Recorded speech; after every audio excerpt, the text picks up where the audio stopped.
সপোনবোৰ সপোন হৈ নাথাকিলে ভাল লাগে। সপোনবোৰে নতুন এটি পোখা মেলিলে জীৱনটো সুন্দৰ হৈ উঠে।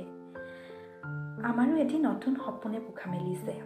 আমি যিহেতু ঘৰলৈ যাব নোৱাৰিলোঁ, সেইবাবে আমি থকা ঠাই মুম্বাইতে আমাৰ সপোনৰ মাংগলিক কাৰ্যভাগ সমাপন কৰিলোঁ। মাৰ বয়সীয়া এগৰাকী মায়ে আমাক এই কাৰ্যভাগ সমাপন কৰাত সহায় কৰিলে। দেখিছেনে কেনেকৈ ইমান সুন্দৰকৈ আশীৰ্বাদ কৰিছে, শুভেচ্ছা দিছে।